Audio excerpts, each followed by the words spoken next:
मान्यवर, अभी एक फैशन हो गया है, आम्बेडकर आम्बेडकर आम्बेडकर आम्बेडकर आम्बेडकर आम्बेडकर। इतना नाम अगर भगवान का लेते तो 7 जन्मों तक स्वर्ग मिल जाता।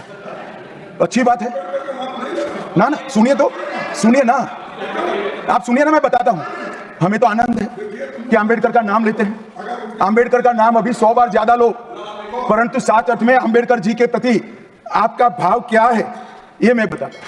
मान्यवर, आम्बेडकर जी को देश की पहली कैबिनेट से इस्तीफा क्यों दे दिया? आम्बेडकर जी ने कई बार कहा कि अनुसूचित जातियों और जनजातियों से हुए व्यवहार से मैं असंतुष्ट हूं, सरकार की विदेश नीति से मैं असहमत हूं और आर्टिकल 370 से मैं असहमत हूं, इसलिए वो छोड़ना चाहते थे। उनको आश्वासन दिया गया, आश्वासन पूरा नहीं हुआ, उन्होंने इग्नोरेंस के चलते इस्तीफा दे दिया।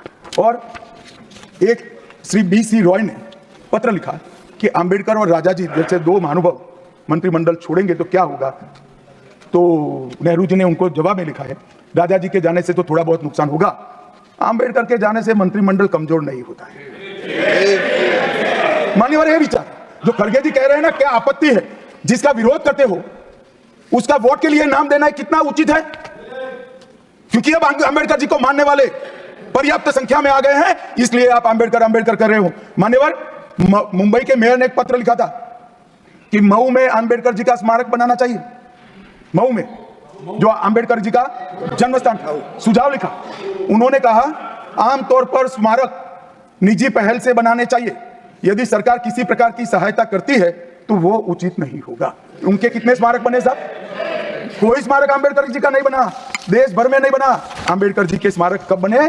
जब भारतीय जनता पार्टी सत्ता में आई, तब मऊ में डॉक्टर आम्बेडकर के जन्म स्थान पर स्मारक बना, लंदन में अध्ययन करते थे वहां स्मारक बना, नागपुर में शिक्षा वहां बना, दिल्ली में महापरिनिर्वाण स्थल पर बना, और मुंबई में चैत्य भूमि में भी बन रहा है। हमने 5 तीर्थ बनाए महामानव।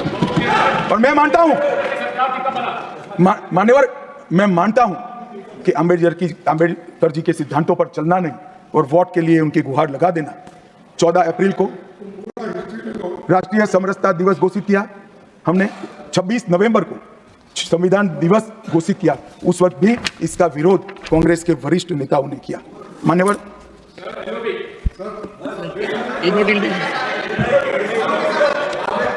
मान्यवर 370 पर कई बार चर्चा हुई है, मैं ज्यादा कहना नहीं चाहता। सब जानते हैं कि एक टेम्पररी प्रोविजन को अनौरत संतान की तरह अपनी गोदी में 70 साल तक कांग्रेस ने खिलाने का काम किया, और 370 हटाने के लिए लोहे का जिगर चाहिए। और जब देश के प्रधानमंत्री नरेंद्र मोदी जी 2019 में फिर से प्रधानमंत्री बने, एक ही झटके से इसी सदन में 370 और 35 को समाप्त। इसी सदन में कहते थे खून की नदियां बह जाएगी। खून की नदियां छोड़ो, कंकड़ चलाने की किसी की हिम्मत नहीं है। और मान्यवर, क्या हुआ? इसके बाद क्या हुआ? 35,000 पंचायत के सदस्य आजादी के बाद पहली बार चुनकर आए, 2 करोड़ 11 लाख एक वर्ष में पर्यटक आए, पत्थरबाजी शून्य हो गई, आतंकवादी घटना 92% कम हो गई, एरिया डोमिनेशन बढ़ा। 33 साल के बाद घाटी में थिएटर में रात्रि का शो चल रहा है। 34 साल के बाद ताजिया का जुलूस निकला, पहाड़ी, गुर्जर, बकरवाल और वाल्मीकि को आरक्षण मिला, और घाटी के हर घर पर हर घर तिरंगा अभियान भी चला। श्रीनगर में फॉर्मूला 4 कार रेसिंग हुई, लाल चौक पर तिरंगा शान से फहरता है, और दुनिया का सबसे ऊंचा रेलवे आर्च ब्रिज आज चिनाब नदी पर बन रहा है। सबसे बड़ी लंबी ट्रांसपोर्टेशन टनल पीर पंजाल में बनी, और निर्यात रैंकिंग में अपना कश्मीर सभी यूटी में नंबर 1 पर निर्यात में आया है।